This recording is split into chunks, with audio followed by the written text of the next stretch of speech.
face-to-face interaction with that online analysis. So, why should we use netnography? Why is it so good? Why am I singing its praise? There are lots of advantages actually. These include the fact that there is a high scope of potential for valuable data to be collected. It can help to overcome those geographical limitations that I mentioned earlier. The data is naturally occurring. We're going to tweet, we're going to talk on the forum, we're not doing it for research purposes. There is the opportunity to discover unexpected findings, and data may be available online that wouldn't be unearthed in a face-to-face context. Some people say things online they wouldn't say in person. And it is contemporary, modern and up-to-date. According to Cosinet, netnography faithfully exports anthropology's set of ontological, epistemological and axiological commitments to the study of social experiences within an internet context. In other words, you get all the benefits of using qualitative ethnographic research, but in an online environment. However, as with any research method, netnography is not perfect. Here's why. Disadvantages of netnographic research include that it may not be entirely holistic. It may not be the whole truth. People might not publish everything that they think online. Researchers may not be familiar with online platforms, especially the older generation who haven't grown up with the social media platforms that we have today, etc. Data collection and analysis might be time-consuming, as it generally is with a lot of qualitative research. And there can also be questions about informed consent. Is it okay that we analyse someone's tweets or someone's Facebook statuses for the purpose of research without them knowing? This is a bit of a grey area. But whilst there are good things, there are bad things. There is no disputing that netnography is becoming really popular. And with the young people of today who have grown up with Twitter, Facebook, TikTok, etc., they are more likely to want to embrace these forms of research methods because they're so familiar with it and they're comfortable with it. If you're interested in doing netnography, let me know in the comments. Let me know what type of study you're going to do and why, because I'm really interested to learn about how people are using this innovative and quite exciting research method. And if you are using netnography, you are going to have to write all of this up in your research methods chapter, and I have you covered with this video here.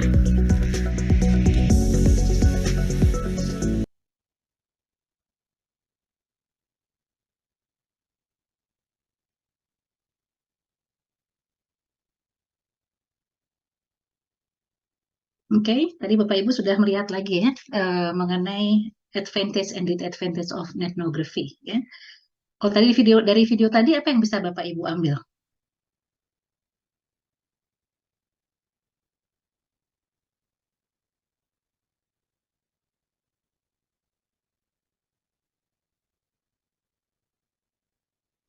Atau Bapak Ibu ada yang tertarik menggunakan netnography?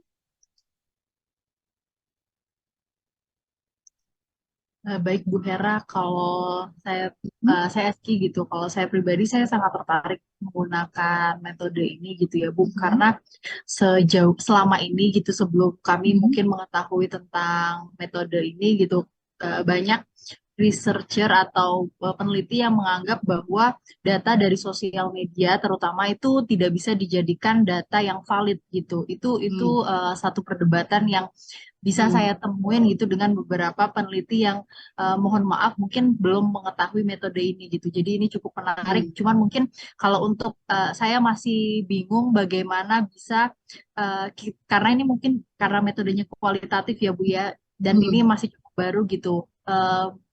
Challenge-nya adalah lebih sulit untuk memvalidasi data ini gitu. Itu menurut saya pribadi gitu Bu. Tapi secara positifnya adalah pada akhirnya sosial media juga bisa dijadikan salah satu sumber data yang valid gitu. Walaupun selama ini bahkan 5 tahun terakhir sosial media dianggap apapun hasil dari sosial media dianggap tidak bisa menjadi data yang valid untuk sebuah penelitian.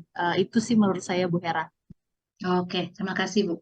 Sebetulnya untuk argumen itu Bu, nah kalau memang Ibu melakukan penelitian, yang penting pada saat kita membuat suatu eh, artikel ilmiah ya, kan semua memang harus didasari oleh sesuatu yang ilmiah. Dia harus didasari oleh literatur, support oleh literatur. Jadi karena sekarang sudah banyak studi-studi ya mengenai etnografi, jadi ibu bisa ya, jadi ini dulu sudah dilakukan atau bahkan tidak hanya di sekedar marketing, tapi juga sudah ke pariwisata, ke bahkan sampai medical ya, sampai science and also nursing ya sudah menggunakan metode etnografi. Jadi kalau bapak ibu katakanlah mengambil dari Google Scholar ya, coba saya buka Google Scholar.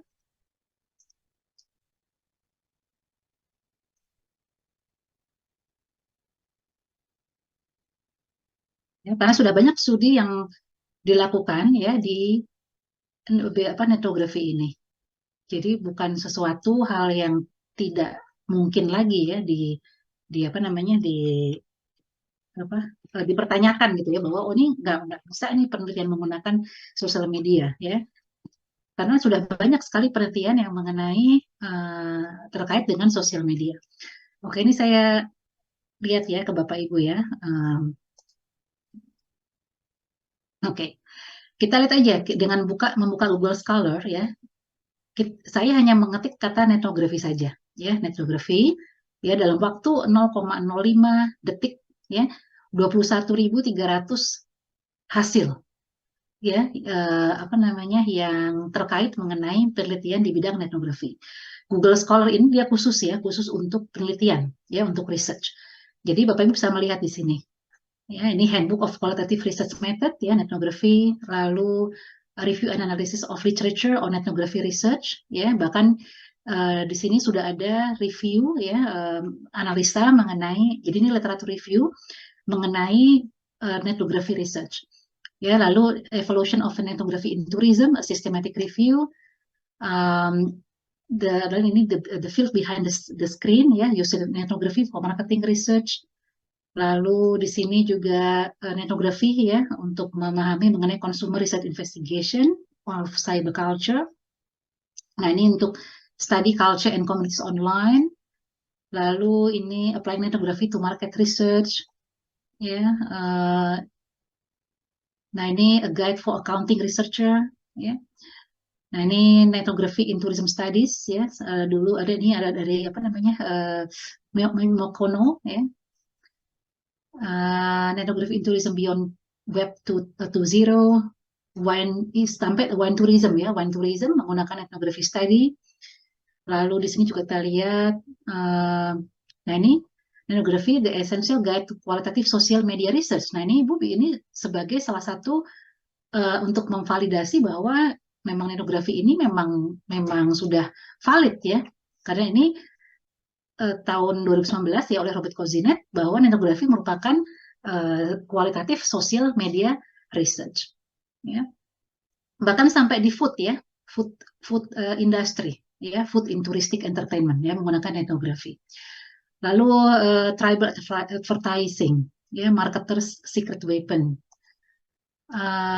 Lalu di situ kita lihat ya, ini di bagian ini tourism ya, ini juga ini lebih general ya, marketing ya, customer experience, tourist experience. Nah ini brand ya. Lalu nah ini benefit of ethnography, ini bahkan sampai di banking ya, ethnography in retail banking. Lalu management and business. Oke.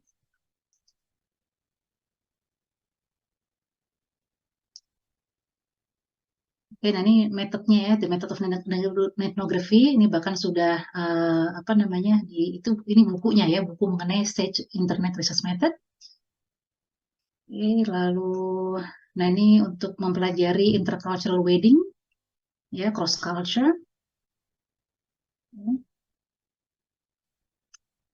Ini fashion ya, fashion brand, winescape ya. Jadi Bapak Ibu bisa melihat bahwa etnografi itu sudah banyak sekali ya dilakukan. Jadi Bu Esi nggak usah khawatir ya atau worry bahwa